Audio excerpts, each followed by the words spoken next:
Hi everyone, this is Ida of Created to Create. Welcome back to my channel. If you are not 18 years or older, this video content is not intended for you. Today I wanted to share a new scoreboard that I picked up. And I, I'm a tools girl. I love tools. And I like to have the right tools for whatever I'm working with. So I had seen this, not this particular style, but this concept of trimmer over a year ago, a couple years ago, I think. And I didn't get it. And it was by CutterPillar as well. But it was green. And I didn't pick it up. But I do invest in having the right equipment for whatever I'm working with. And one of the main things that I use all the time or the two main things are paper trimmers and scoreboards. But I also don't like to have a big scoreboard if I'm working on small projects. Then I have a little one. And I have been admiring one, and I just picked it up. When it comes in, I will share it with you guys. But people my age, I have this small one that's by EK Success Tools. Well, the problem with this is that the numbers or the measuring section is the same color as the scoreboard. And for me, that doesn't work because, once you hit 40, your eyesight starts to go. And I'm 62. So a lot of times it's hard for me to see these marks on here.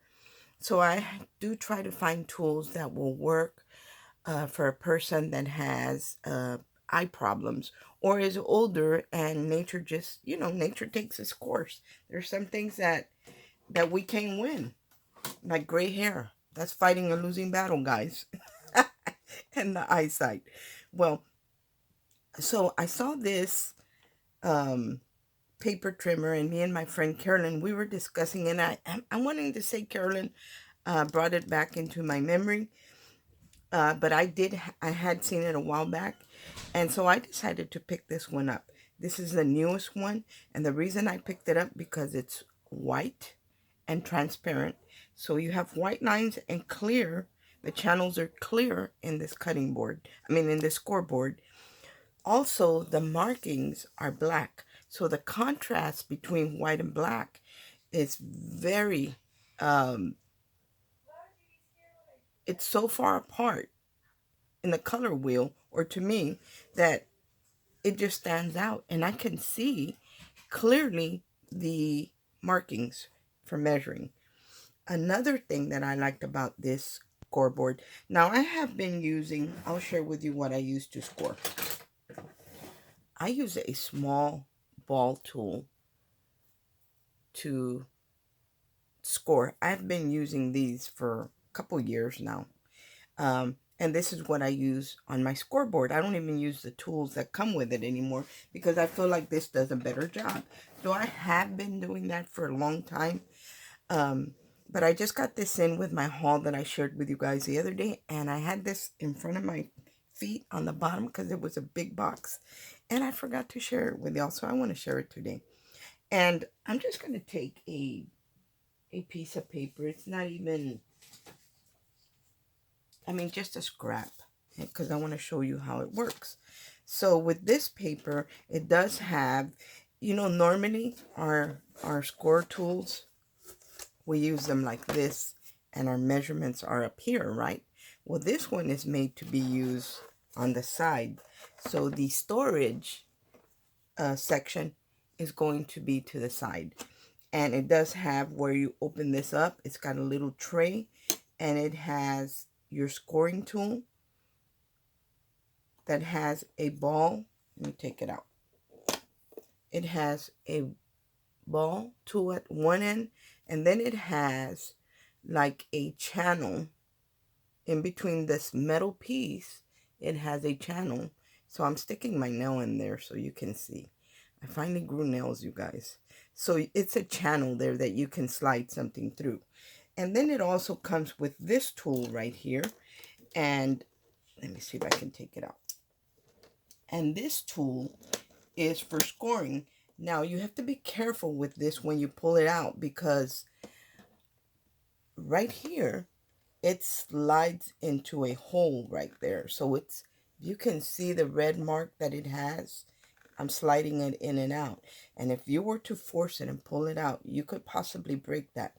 So be aware that that slides into a channel to keep it in place, or a hole to keep it in place. So be careful when you pull it out, and don't pull it out from this end. Pull it out from the bottom and just slide it out. So that's how you use this. So this is what you would use if you were creating a card and you were, let me remove this. I will link this in the description, guys. And if I can find an affiliate link, of course, that's the one I'm going to link. But if not, I'm still going to see if I can find a link for you. I just picked it up, and I want to say it was from Amazon. I think it was. So let's say I wanted to score a card. And usually if you do like a 5x7 card, you would cut a piece of paper that measures 7x10. And then on the 10-inch side, that's what you would line up here. And you would score it at the 5-inch. So what you do is you take this, and it has like a little metal.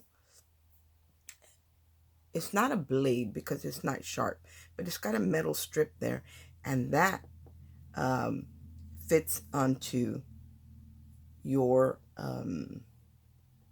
scoreboard. So you would line that little red mark right there, slide it into the 5, and just lay it down, because it does have it'll kind of slides in place. It's not going to go from side to side. You see that I'm trying to move it.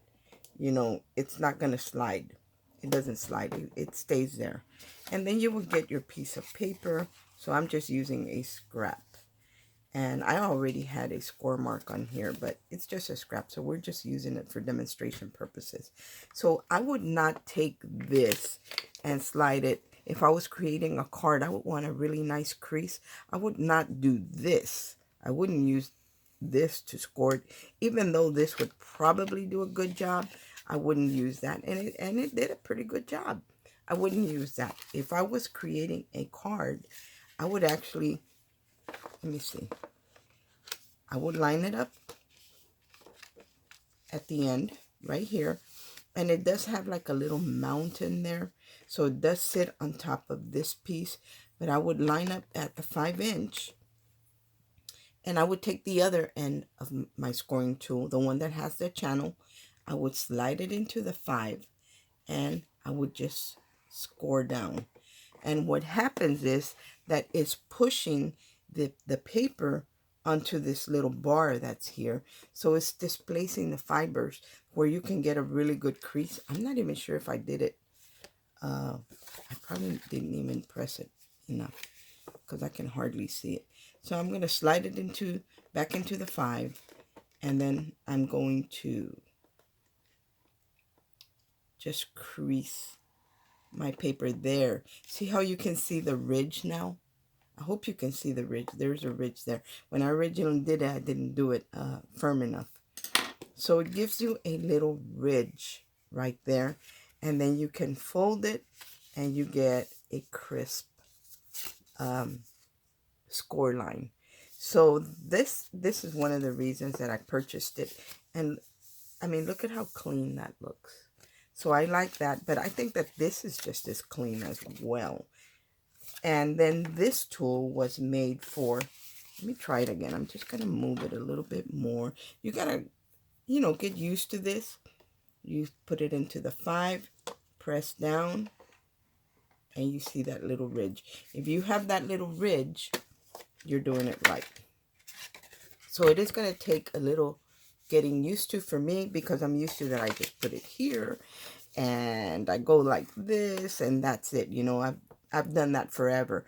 But now having this little ridge and having to score on top of that, it is going to take a little getting used to. But remember, remember that you need to have enough pressure. So you do not have to go back and forth the way I'm doing. I'm just showing you that it has that little ridge, and this glides between that little metal piece there and the paper that is over it. It kind of separates it, and that's how you get a better score line.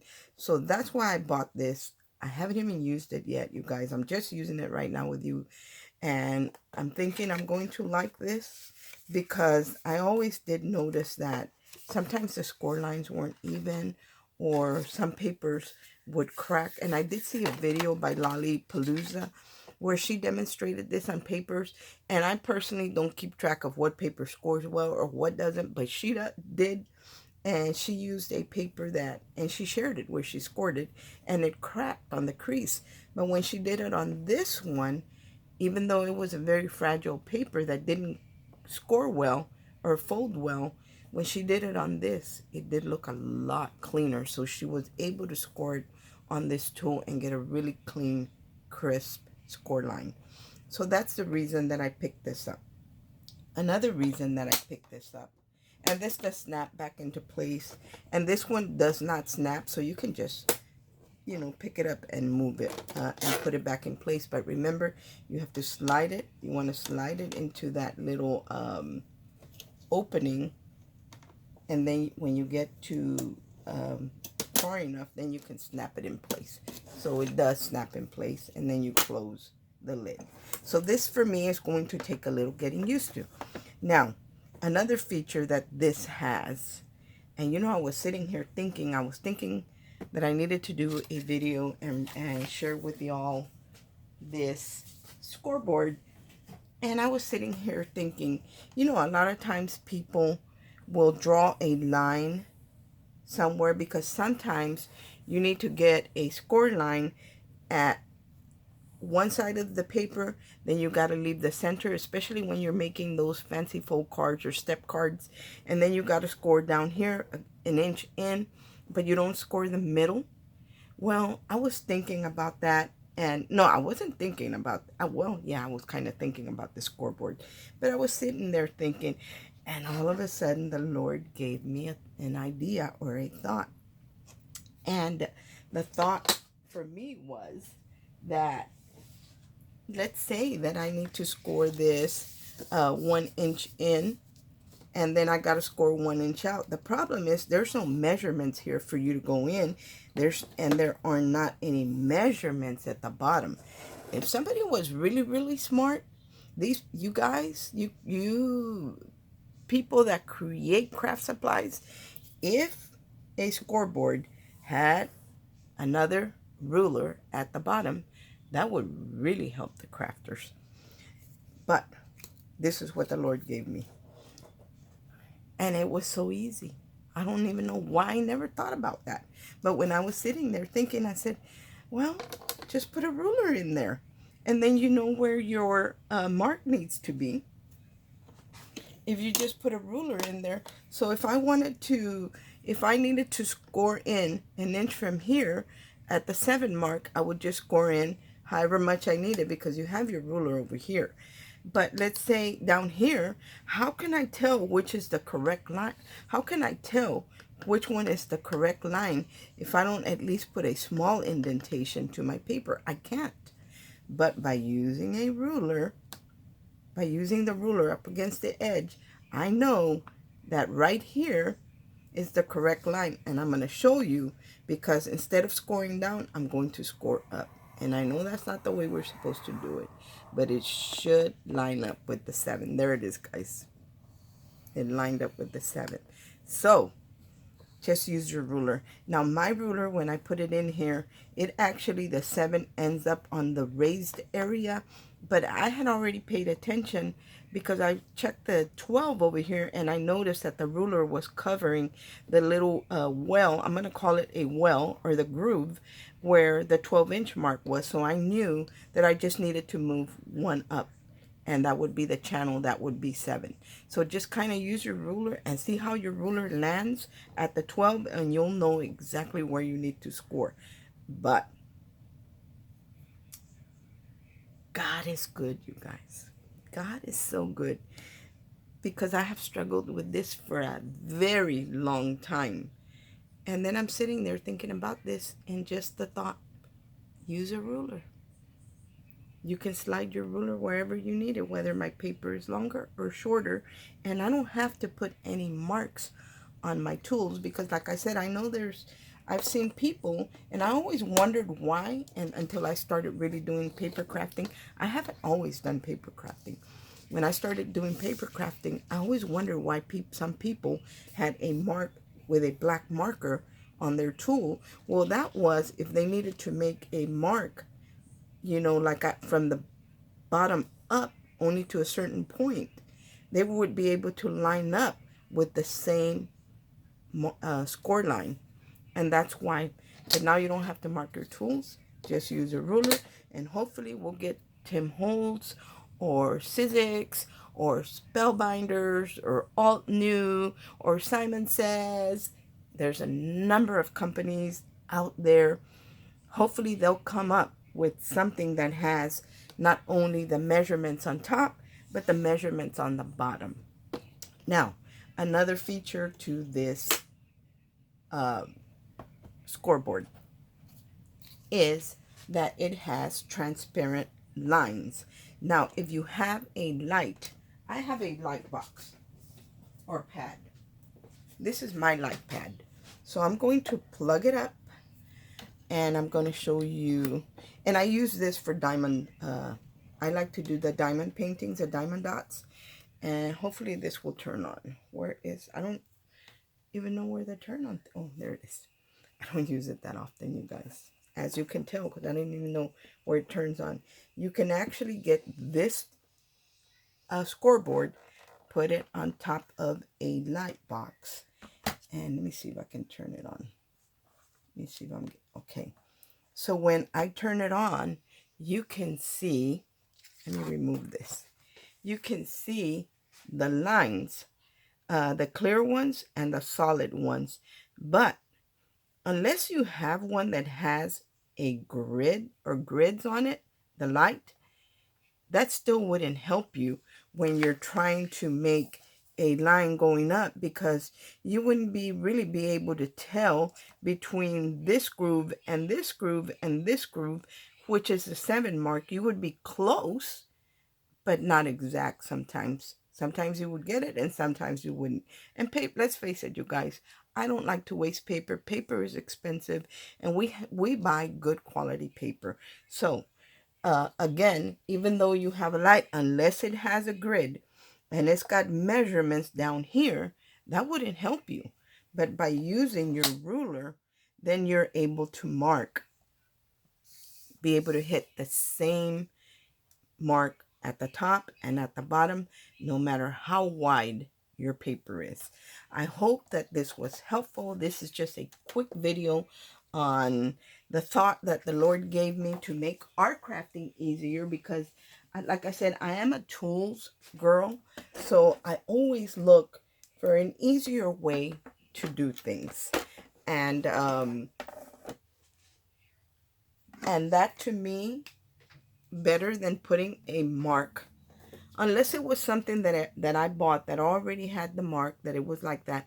I don't really write on my tools with, whether it be inks or I try to keep my tools as clean as possible. So I don't mark my tools.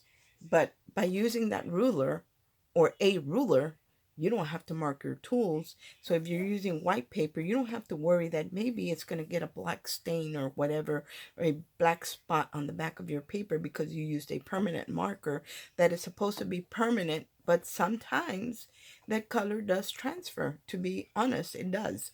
So I'm hoping that the ruler trick helps you guys, and I hope that is not something that you were struggling with, but if you were, the Lord already gave us the answer.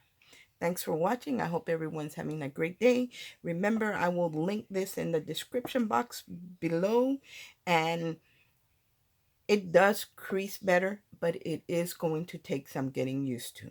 So if you decide to purchase this, I will provide the link, which an affiliate link, which means I will make a small commission if you were to purchase this product using that link that I provide. But this does work, but it is going to take some getting used to. Thanks for watching. Bye.